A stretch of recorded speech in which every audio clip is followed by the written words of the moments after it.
Okay, what should the categories be called? Goaty, Game of the Year. Do we need 5 categories? I'll say would recommend. What the worst category is gotta be, trash. What, is there something like Nancy Drew themed that she would say? She doesn't really talk negatively about things. Last time I ranked games, I said, I played it. Would not recommend. I'd play it once. Would this go on YouTube? Maybe. Alright. So, I labeled these by number so that they're in order in the folder I made of all of these images, but they're not in order right now. We can try to go in order anyways. So the first game is Secrets Can Kill. Secrets Can Kill was so long ago now. Literally so long ago. I started this playing through all of them like 2 years ago.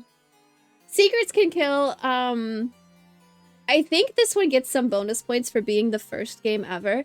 I've also never played the original one. I've only ever played the remastered one. So definitely bonus points because it's the first game.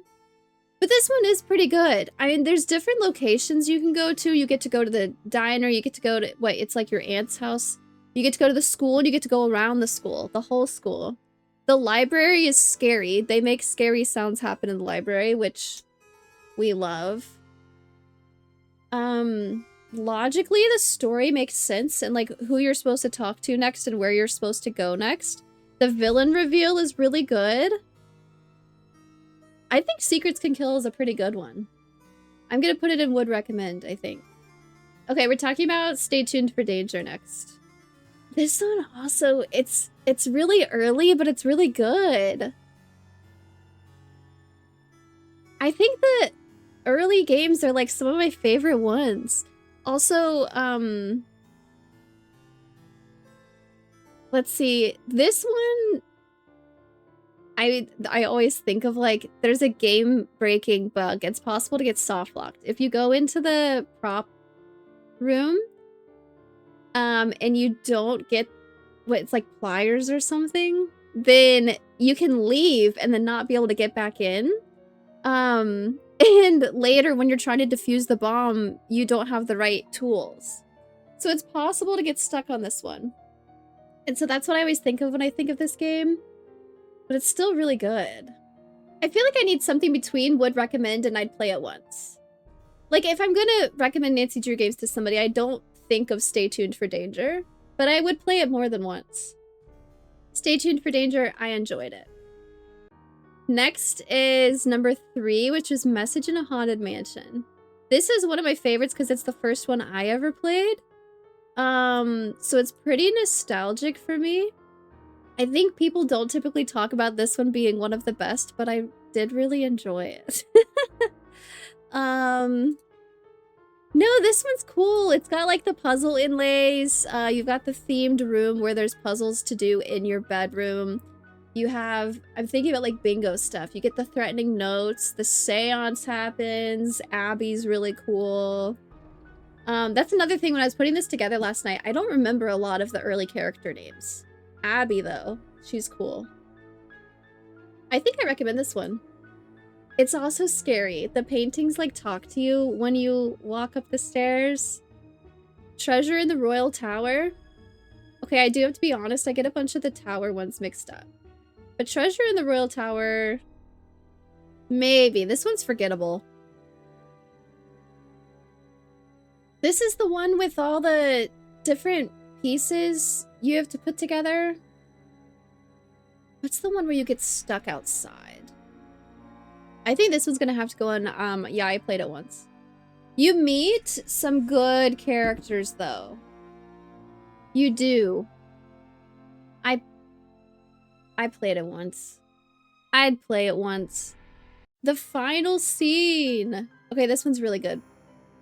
This one is also one of the first ones I played. I don't think I had Treasure in a Royal Tower as a kid. I'm pretty sure I just had Haunted Mansion and then Final Scene. don't have the full boxes, so I can't see the full boxes, but the final scene, your friend, her name's Maya, I think, going to do an interview, and then she goes into the room and she screams, and when you open the door, she's gone. And they're gonna tear the place down. This one was,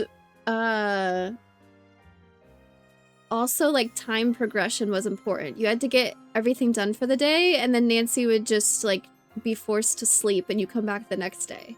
And, like, your friend is missing, presumably still in the building somewhere, and everybody's like, just go home and get some rest, Nancy. This is also a good one where you call the police, and they're so unhelpful. So unhelpful, and Nancy just goes on rants about how little the police are doing, and how she has to do everything to find her friend. Some of the puzzles are kind of confusing towards, not confusing, but it's hard to figure out what you need to do next at a certain point.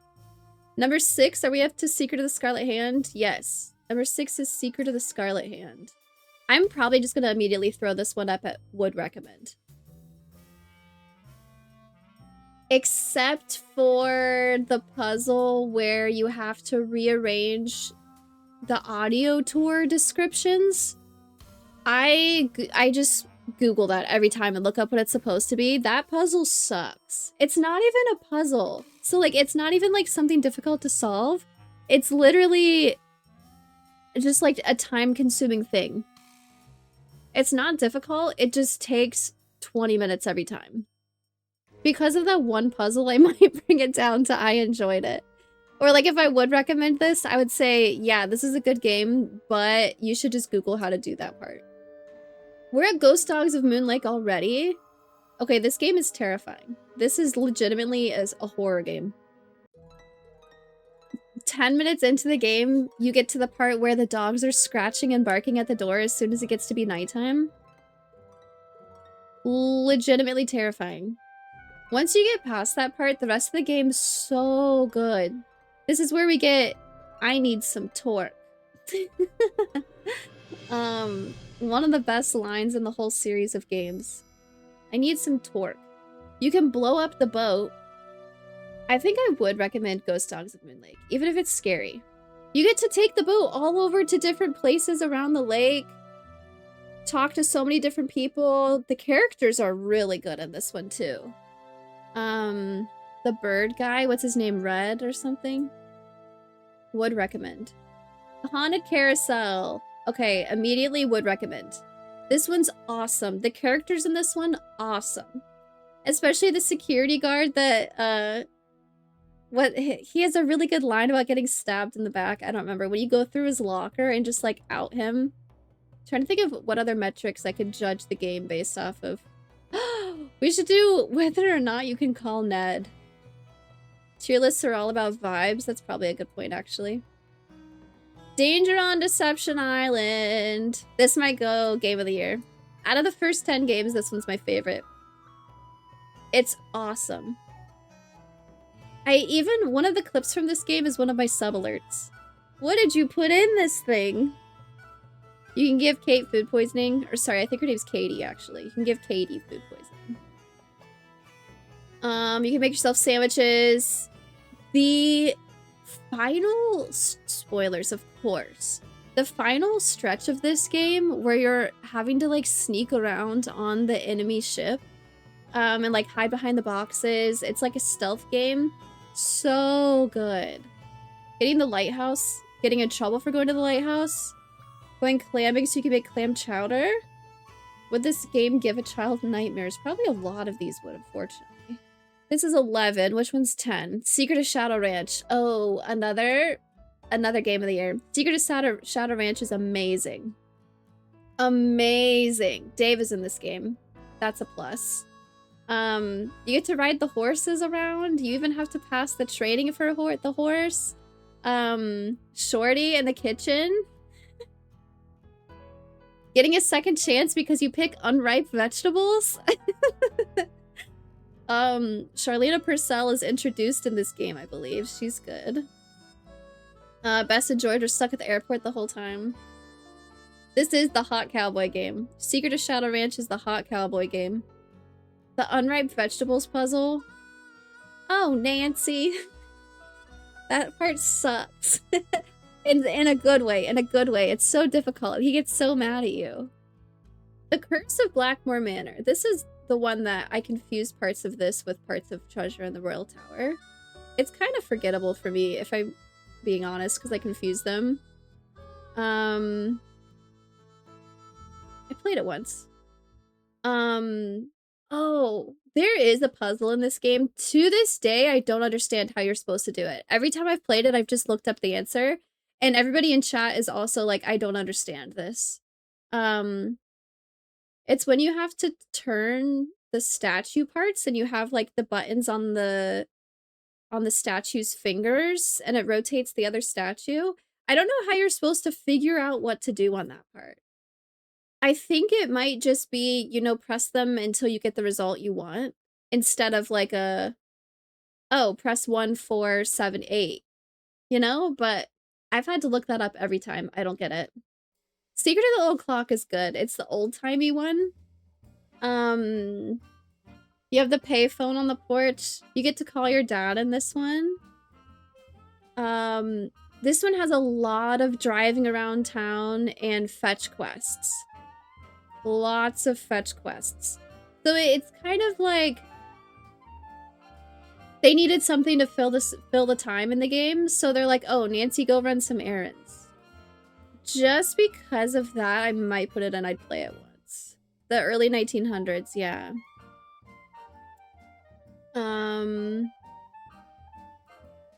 The mirror puzzle is cool. The magic stuff is, oh my god, when you have to, when the scam artist guy is saying that like he can read minds, so you have to agree with him.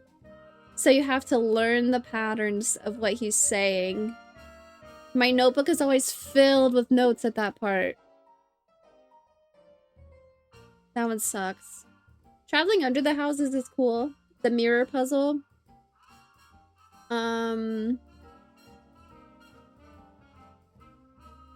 Everything else is kind of just walk around and talk to people. There aren't a ton of puzzles in this one.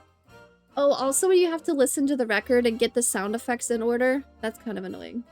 Number 13, I believe, is Last Train to Blue Moon Canyon. This one is really good.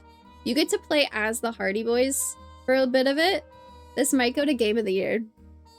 I'm gonna have too many in Game of the Year. The whole thing takes place on the train until you get to the stop at the town.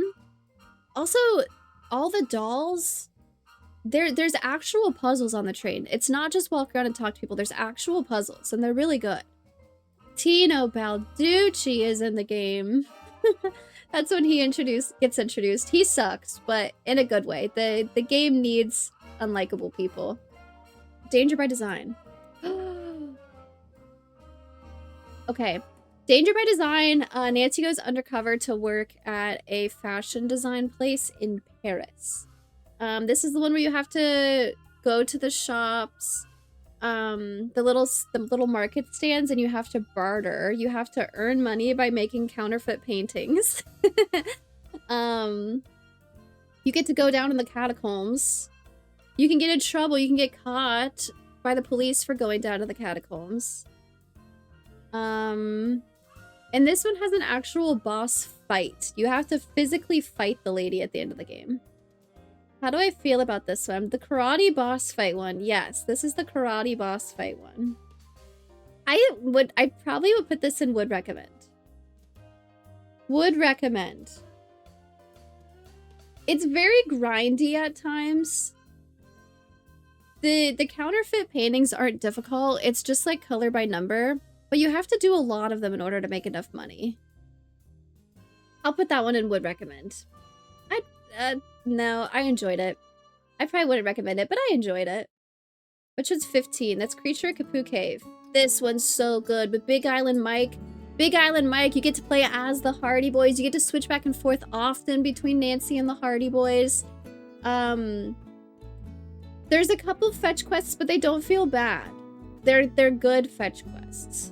The Science Center Research Center shows up, but turns out they're not following the rules.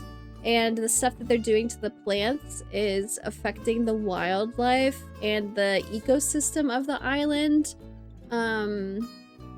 Big Island Mike does some shit, but he's kind of justified if we're gonna be honest. I'm gonna have too many games at Game of the Year. There's gonna be like 7 games of the year. They all came out in different years. Okay, this is a good point. I actually think these two came out the same year because I have a box set of both of those together. Deception Island was 2003.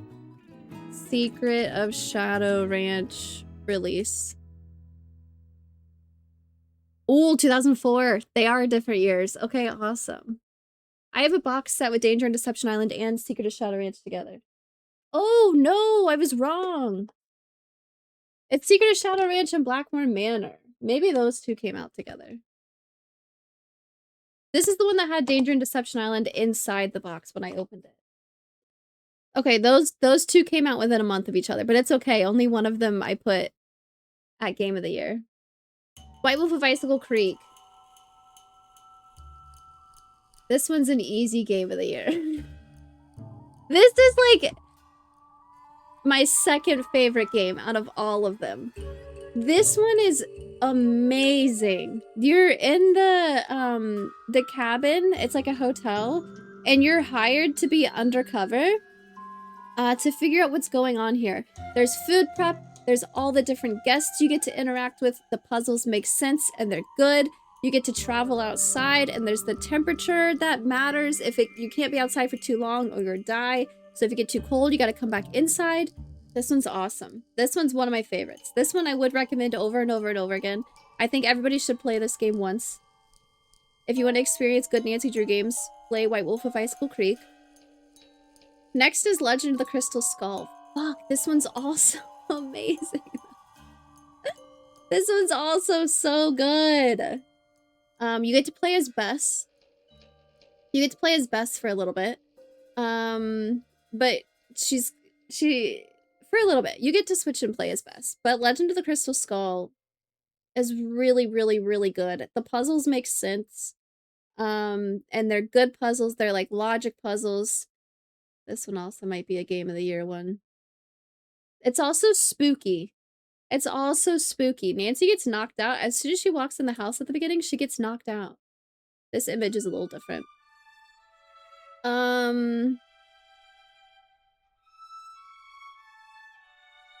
This one's cool.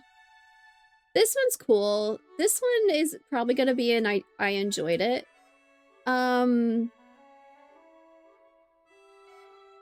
There's a lot of, I'm gonna call it like waste your time stuff.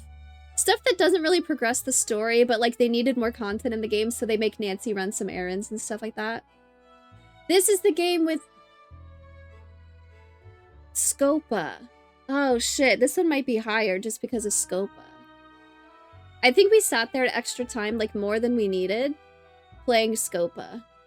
Because the game was so good. This is the one I went to a family reunion, and my cousin's husband was like, I have this new game I want to teach you guys. And I was like, this is Scopa. And he's like, how do you know what this is? And I was like, this isn't a Nancy Drew game.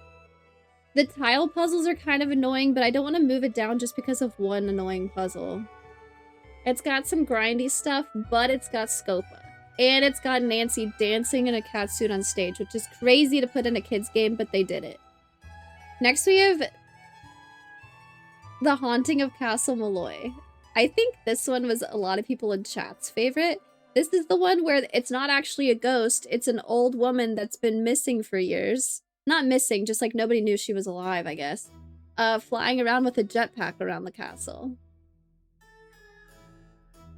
Nancy goes to this castle for her friend's wedding. And her friend's husband-to-be goes missing. And everybody's like, oh, they fight all the time. He's kind of floaty. He probably just left because he didn't want to get married. And also there was a physical altercation between him and his friend right before he disappeared, which is like raises some alarms. The castle's like half falling apart, so there's like an entire wall missing at one point. Man, the last puzzles, when you... If you haven't played this game before, when you get to the rocket silo, those puzzles are tough, but they're fun. Actual logic puzzles also. This one might go and I enjoyed it. There's a lot of grindy things. And there are certain points where every time I play, I need to look up what to do next because I'm not sure how to progress. And then it's like pixel hunting because I missed clicking on one thing. But the story and the lore is really good in this one. Okay, next we have Ransom of the Seven Ships. This one's trash. On to the next one. 21. Waverly Academy. Now we're back because this one is really good. This one, Nancy goes undercover at the, like, prep academy. All the girls are so cutthroat. The gossip is so good. Everybody wants to be valedictorian because it's an all-girls school. Everybody's fighting for valedictorian because then you get a full-ride scholarship to whatever school you want to go to. And the drama is so good. All the girls hate each other, then they love each other, then they hate each other again. There's some girls that are above the drama, but really they know everything about all the other ones. This one's really good. So many of them are so good. I'm probably gonna put this in would recommend. It's not quite game of the year, but everybody needs to play this one because the lore and the story is so entertaining. Everybody's so catty. Trail of the Twister.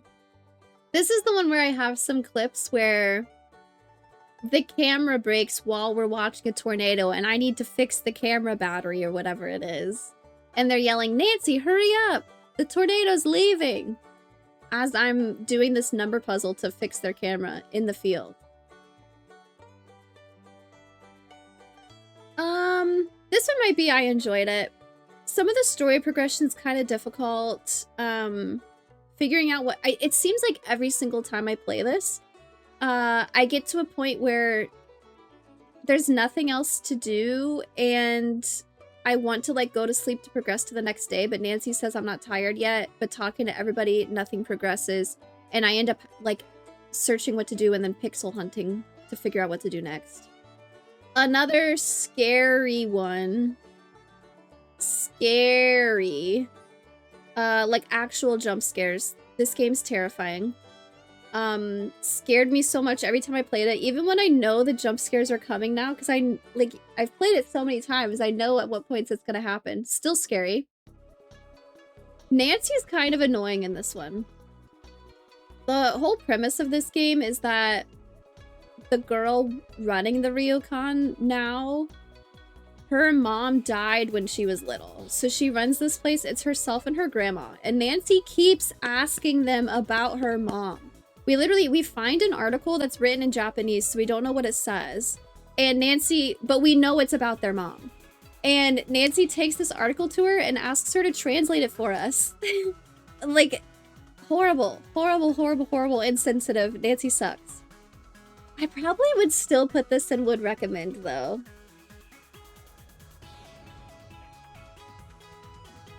It's a good one. The story makes sense. The villain at the end is really good. The puzzles are actual puzzles. Oh, you get a whole book of nonograms and Sudoku in this one. You don't need to do them to progress the game, but they're good puzzles. Captive Curse. This is the one that takes place in Germany, I think. But it's like the lore is that little girls are going missing. And it's like once every like 50 years or something, right? A little girl goes missing. And so there's like scary stuff happening around the castle. And there's scary stuff happening out in the woods. I always end up doing this one out of order. So like the story ends up not making sense because I find an item before I'm supposed to or something like that. I don't know if that's a me problem or... but it's interesting. I'd probably put this one in I enjoyed it. It's a good one. It's kind of fetch questy. I don't remember too many puzzles in this one. There's a few points where there's like a maze situation.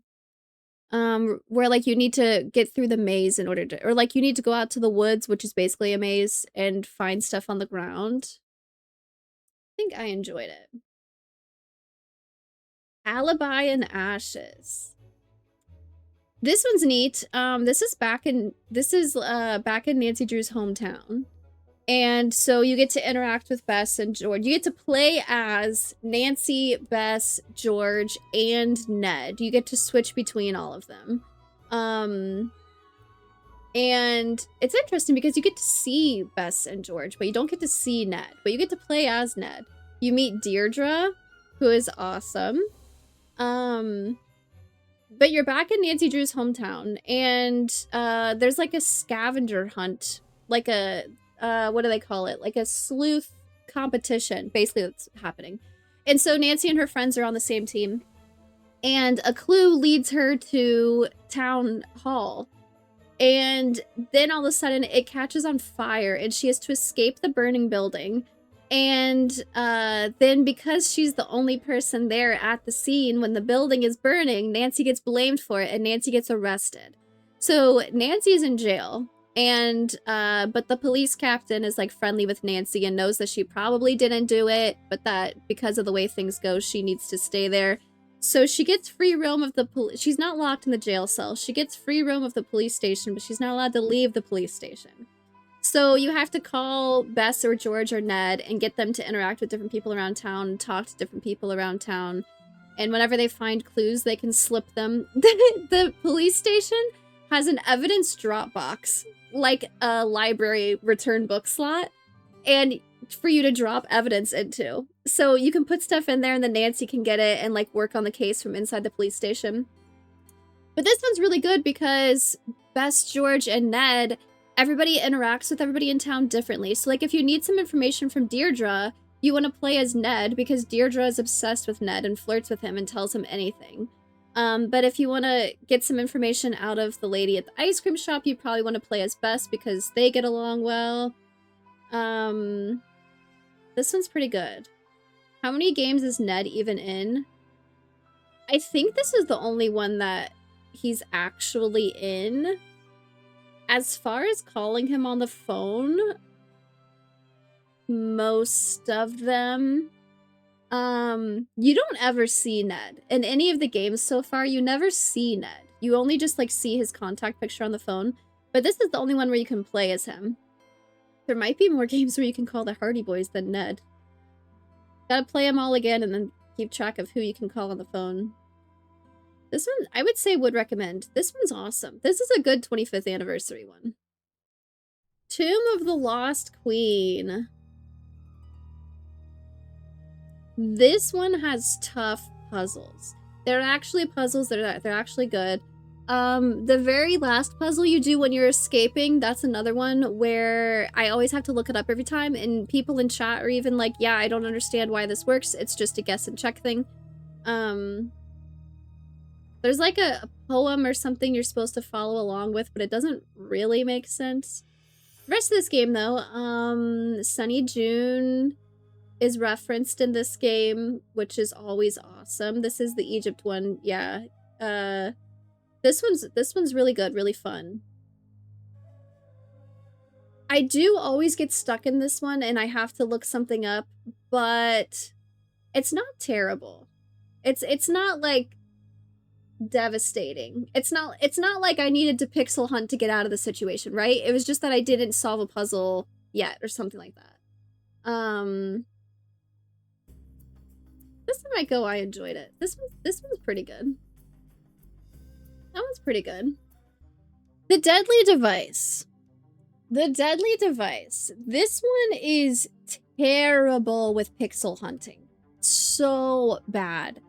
Every time I play it, I spend a long amount of time, even if I've played it before, I spend a long amount of time trying to figure out what I need to do next, and it ends up being one pixel in the corner of a cabinet in a room that I can only access during certain times. There's not too many fetch quests. The fetch quests aren't bad. There's a lot of dialogue and conversation with people. Dude, I hate to say it. I know this is a lot of people's like favorite game, but I think I might put this in I'd play it once. The villain reveal is like expected also. It's like a duh. Like clearly they're the bad guy from the start. Unfortunately, I think that one's an I'd play it once. Ghost of Thornton Hall. I like this one a lot. This one is also a scary one with ghosts, but the lore with the family, you have the family tree and how they interact with each other, and then there's gonna be a wedding, so you have some people in town that haven't been there for a while. This one also has like it's not like a to-do list, but there's like a scavenger hunt that the girls were working on before she disappeared. So you have like kind of a to-do list of things you need to find out. This one does have a pretty bad pixel hunt part at the beginning, but now that I know where it is, it's not bad anymore.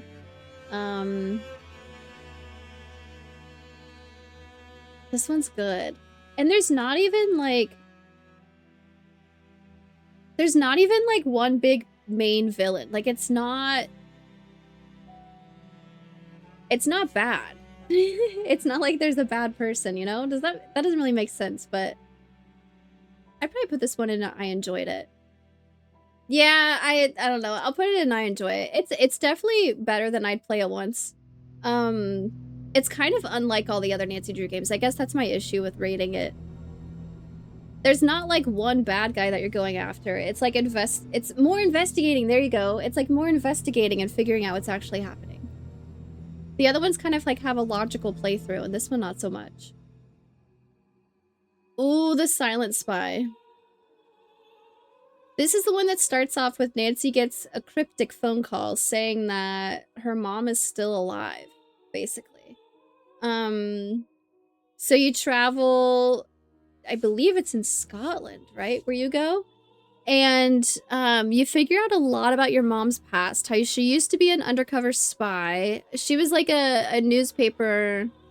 She was a writer for the newspaper, I believe. She was writing articles. She was like an undercover spy, an undercover investigator, kind of also. And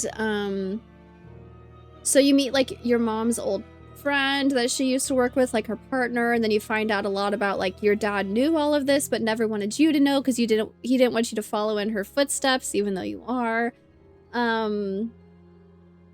Lots of spooky stuff about your mom. The undercover, like the spy agency is like corrupt also, so like you can't trust anybody. I'd probably recommend this one for the lore. The lore is good in this one with Nancy's mom, finding out about her past. It's really sad. It's really emotional and really sad. There's a bunch of like flashbacks to when Nancy was little, hanging out with her mom and stuff like that. It's pretty good. The Shattered Medallion. I think for a lot of people, this is their least favorite game. Whenever I see people ranking these, everybody always says Shattered Medallion is the worst. I love this one. It's so good. It's number 30, so it's a big one. It's got Sunny June in it. It's like Nancy and George go on this like amazing race type of TV show. George gets hurt pretty quickly and can't participate anymore, so Bess shows up. And then Nancy's kind of on her own for a lot of these quests. It's a fun game. It's not quite like other Nancy games because there's not so much of a mystery.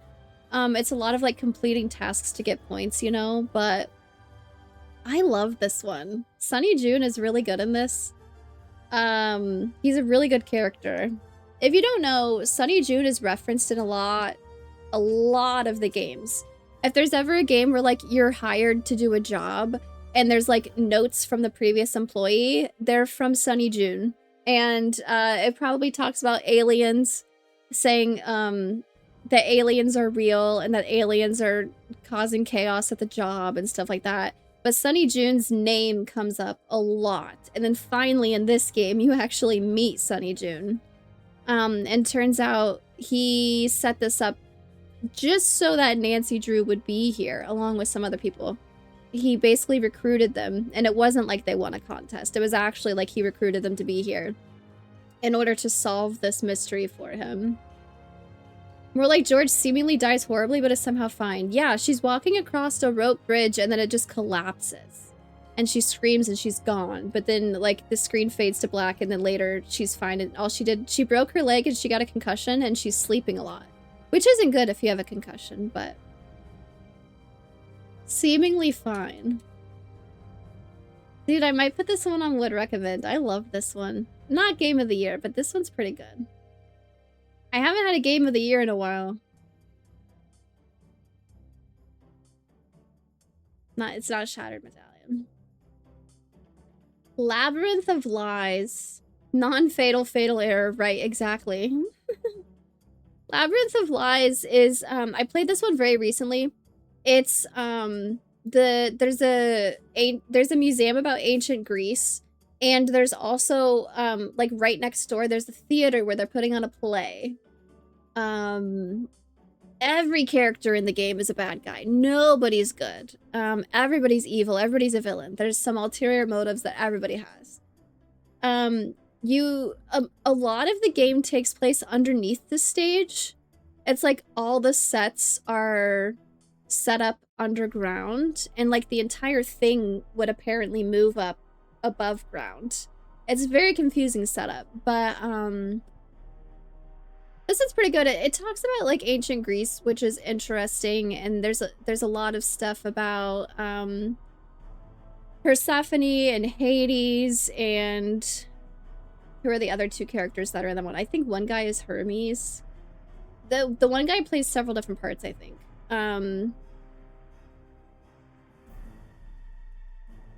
I get stuck in this one a lot, trying to figure out where to go next. The lore is pretty good. I think I enjoyed this one.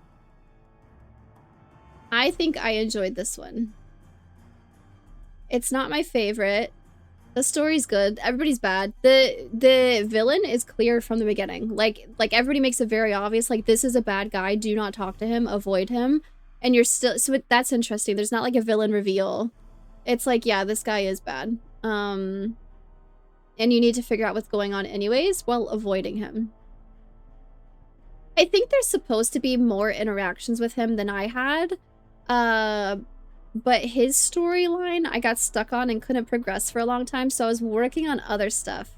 It's Nancy Drew games do this thing where if a character is always in this room and they leave, that character won't come back until you've done everything possible in that room so that you don't get soft locked like you do in Final Scene, because that was a problem.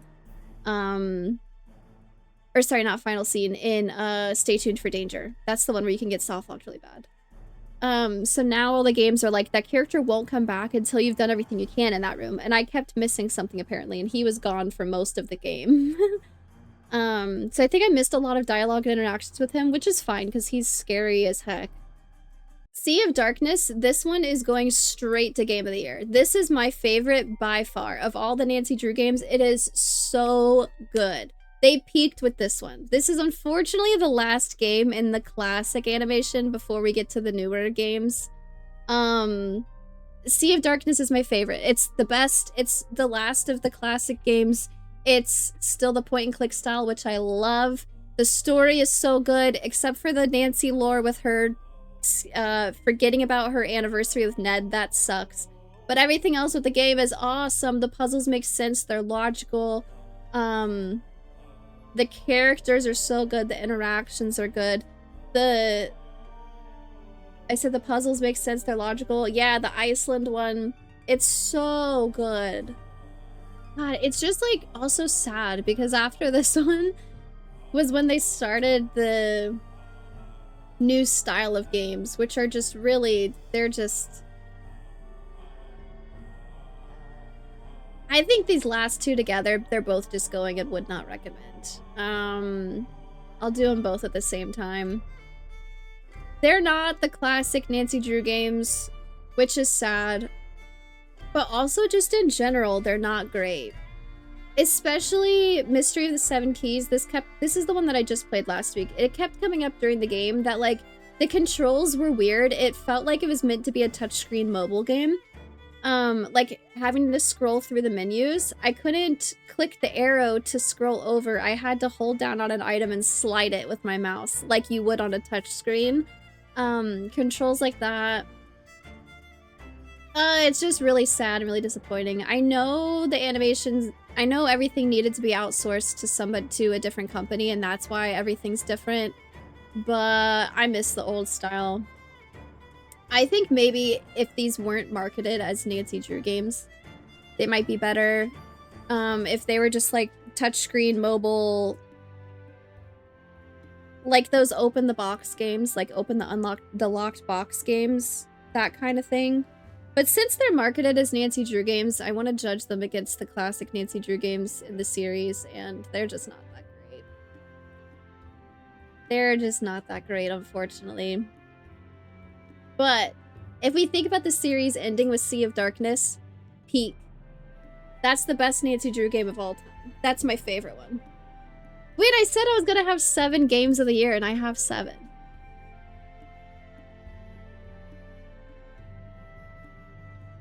All-time favorite is Sea of Darkness for sure. All-time least favorite, obviously Ransom of the Seven Ships. But I feel like we don't even need to talk about that one. So if we forget about Ransom of the Seven Ships, my actual least favorite is honestly probably Mystery of the Seven Keys. Midnight in Salem. If Midnight in Salem had the classic art style and gameplay, I think I would enjoy it more. The story's good. It's a good callback for Deirdre. You get to play as the Hardy Boys again. Going around town and learning about what happened during the Salem witch trials is cool. The Halloween theme is neat. The interactions with people are good. The conversations are good. It's just not classic Nancy. I think this is done. We went through them all. Every Nancy Drew game is good. Every Nancy Drew game is good. We're so blessed. Out of 34 games, only 3 of them were really bad. That's awesome. That is awesome.